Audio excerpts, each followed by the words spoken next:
বিসমিল্লাহির রহমানির রহিম। ইন্টারনেট মাদ্রাসায় সকলকে স্বাগতম। আজ আমরা বুখারী শরীফে বর্ণিত একটি কাহিনী শুনব।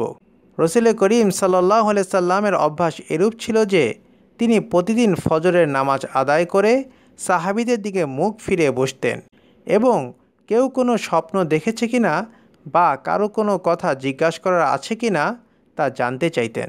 কেউ কিছু জানতে চাইলে তিনি তার জবাব দিতেন। অভ্যাস মোতাবেক তিনি একদিন জিজ্ঞাসা করলেন, তোমাদের কারো কোনো কথা আছে কি?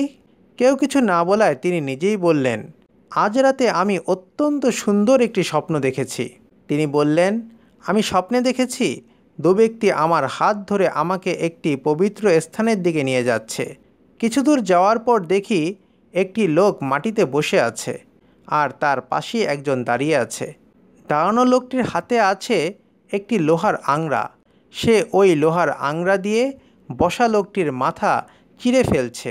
চেহারার সম্মুখ দিক থেকে আংরা লাগিয়ে মাথা কেটে পিছনের দিকে নিয়ে যায়, আবার অন্য দিক থেকেও এরূপ করে। এক দিক কেটে যখন অন্য দিকে কাটতে যায় তখন পূর্বের কাটা দিকটা ভালো হয়ে যায়। এভাবে কাটে আর জোড়া লাগে।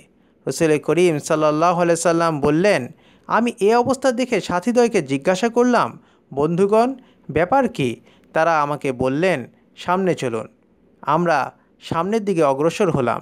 কিছু দূর গিয়ে দেখতে পেলাম একজন লোক শুয়ে আছে আর একজন একটি ভারী পাথর হাতে নিয়ে তার পাশেই দাঁড়িয়ে আছে। দাঁড়ানো লোকটি পাথর মেরে শোয়া লোকটির মাথা চূর্ণ বিচূর্ণ করে ফেলে।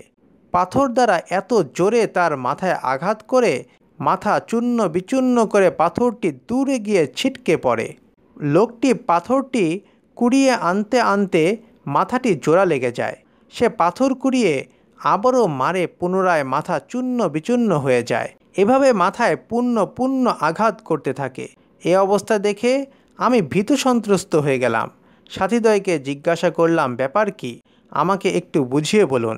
তারা জবাব না দিয়ে আমাকে বললেন, সামনে চলুন। আমরা সামনে অগ্রসর হয়ে একটি গর্ত দেখতে পেলাম। গর্তটির মুখের দিকটি সরু, কিন্তু ভিতরটা খুব গভীর ও প্রশস্ত, যেন একটি রুটির তন্দুর। তার ভিতরে দাউ দাউ করে আগুন জ্বলছে আর বহু সংখ্যক নর নারী তাতে জ্বলছে। আগুনের তেজ এত বেশি ছিল যে গর্তের মুখে আগুনের ঢেউ খেলছিল। ঢেউয়ের সঙ্গে সঙ্গে আগুন উতলে গর্তের দ্বার পাশে এসে পৌঁছে যাচ্ছিল। আবার যখন আগুন নিচে নেমে যায়, লোকগুলো আগুনের সাথে সাথে নিচে নেমে যায়। আমি ভীত সন্ত্রস্ত হয়ে সাথীদ্বয়কে জিজ্ঞাসা করলাম, বন্ধুগণ, এবার বলুন এসবের রহস্য কী? এবারও তারা বললেন, সামনে চলুন। আমরা সামনে অগ্রসর হয়ে দেখতে পেলাম একটি রক্তের নদী। নদীর তীরে একটি লোক দাঁড়িয়ে আছে। তীরের লোকটির নিকট স্তূপকৃত পাথর রয়েছে। নদীর মাঝের লোকটি সাঁতার কেটে তীরের দিকে আসতেই তীরের লোকটি সজোরে তার চেহারায় পাথর নিক্ষেপ করে, যাতে লোকটি আবারও নদীর মাঝখানে চলে যায়। এভাবে নদীর লোকটি যতই তীরের দিকে অগ্রসর হওয়ার চেষ্টা করে, তীরের লোকটি পাথর মেরে তাকে দূরে সরিয়ে দেয়। এমন নির্মম আচরণ দেখে আমি সাথীদ্বয়কে জিজ্ঞাসা করলাম, বন্ধুগণ, এসবের কারণ কি বলুন। এবারও তারা কোনো জবাব না দিয়ে আমাকে বললেন, সামনে চলুন। আমরা সামনে অগ্রসর হয়ে একটি শ্যামল সুন্দর উদ্যান দেখতে পেলাম। উদ্যানের মাঝখানে খুব সুন্দর একটি বৃক্ষ রয়েছে। বৃক্ষের গোড়ায় একজন বৃদ্ধ লোক বসা আছেন। বৃদ্ধের পাশেই অনেক ছোট ছোট বালক বালিকা খেলাধুলা করছে। বৃক্ষটির অপর পাশে আরেকজন লোক বসা আছে, তার সামনে আগুন জ্বলছে। ওই লোকটি আগুনে ফুঁক দিয়ে আগুনের মাত্রা বাড়ানোর চেষ্টা করছে। সাথীদ্বয় আমাকে বৃক্ষে আরোহণ করাতে লাগলেন। বৃক্ষটির মাঝখানে গিয়ে একটি সুন্দর অট্টালিকা দেখতে পেলাম। এত সুন্দর অট্টালিকা জীবনেও কখনো দেখিনি। অট্টালিকার ভিতরে নর নারী, বালক বালিকা, সকল প্রকারের লোক রয়েছে।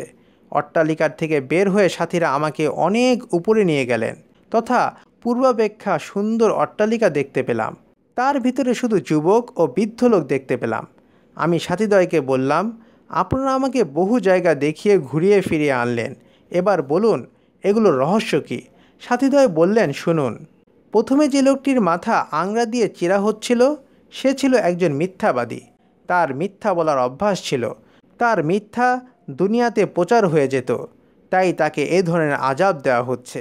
দ্বিতীয় যে লোকটির মস্তক চূর্ণ বিচূর্ণ করা হচ্ছে, সে দুনিয়াতে আলেম ছিল, কোরআন হাদিস শিক্ষা করেছিল, তদানুযায়ী নিজে আমল করেনি এবং অপরকে দিন শিক্ষাদান করেনি, যার দ্বারা এলমে দিন প্রচার লাভ করতে পারত। সে রাতে শুয়ে শুয়ে আরামে সময় কাটিয়েছে। হাসরের ময়দানে হিসাব না হওয়া পর্যন্ত তার এ আযাব হতে থাকবে। তৃতীয় নম্বর, যাদেরকে আগুনের তন্দুরের ভিতর দেখেছেন, তারা দুনিয়ায় ব্যভিচার করে বেড়াতো। কিয়ামত পর্যন্ত তাদের এরূপ আযাব হতে থাকবে। চতুর্থ যে লোকটিকে আপনি রক্তের নদীতে সাঁতার কাটা অবস্থায় দেখেছেন, সে সুদ খেয়ে, ঘুষ খেয়ে এবং চুরি করে মাল জমা করেছিল। কিয়ামত পর্যন্ত তার এ ধরনের আযাব হতে থাকবে। পঞ্চম যে লোকটিকে বৃক্ষের নিচে দেখেছেন, তিনি হচ্ছেন হযরত ইব্রাহিম আলাইহিসসালাম। ছোট ছোট ছেলে মেয়ে যাদেরকে খেলাধুলায় রত দেখেছেন, তারা হচ্ছে মুসলমানদের নাবালেগ ছেলে মেয়ে। আর যিনি অগ্নি প্রজ্বলিত করছিলেন, তিনি হচ্ছেন দোজখের দারোগা মালিক নামীয় ফেরেশতা। আর বৃক্ষের উপর প্রথম যে অট্টালিকাটি দেখেছেন, সেটা ওই শহীদগণের বাসস্থান যারা দুনিয়ায় ইসলামের জন্য যুদ্ধে শহীদ হয়েছেন। আর আমাদের পরিচয়, আমি জিবরিল ফেরেশতা, আর সাথে যিনি আছেন তিনি হচ্ছেন মিকাইল ফেরেশতা।